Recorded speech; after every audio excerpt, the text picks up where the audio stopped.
Bonjour, c'est Didier de changementpositif.fr, le site de la crise de la quarantaine, pour vivre la vie qui vous ressemble. Voilà une question bien fréquente. Elle apparaît quand on se sent mal ou quand on se sent vide. Effectivement, on peut sentir un malaise intérieur, quoique la vie extérieure puisse paraître.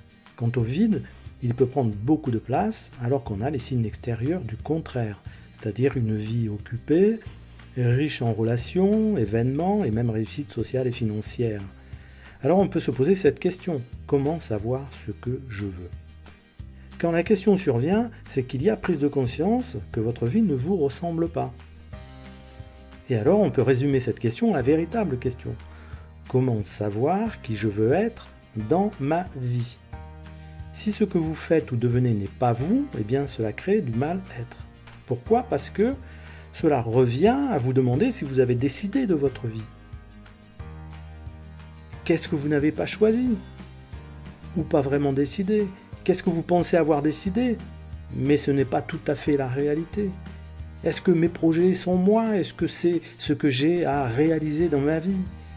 Est-ce qu'ils sont ma réalité existentielle ? Ou est-ce que je m'accroche à des rêves qui sont des fantasmes ? Vous devez faire le point pour savoir qui vous êtes. Et ensuite, vous pourrez donner un sens à votre vie. On construit sa vie à partir d'un diagnostic, en partant de qui vous êtes depuis votre naissance. Vous, physiquement et psychologiquement, vos émotions, vos forces, vos faiblesses, vous en faites quoi de tout ça ? Ensuite, vous devez admettre que savoir ce que vous voulez ne peut reposer sur le fait d'avoir, de posséder.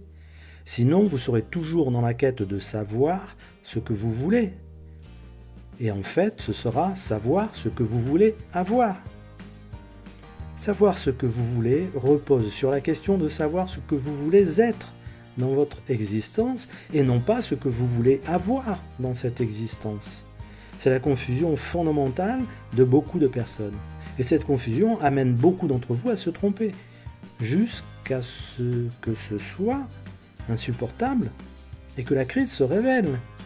De nombreuses personnes, dans leur course à l'avoir, vont à un moment sombrer, parce qu'elles vont se poser et comprendre tout d'un coup que cela ne sert à rien. Comprendre que leur place dans le monde n'est pas claire et surtout que cette place ne leur convient pas. Il est impératif de faire le point sur qui vous avez été jusqu'à présent et de découvrir qui vous êtes vraiment.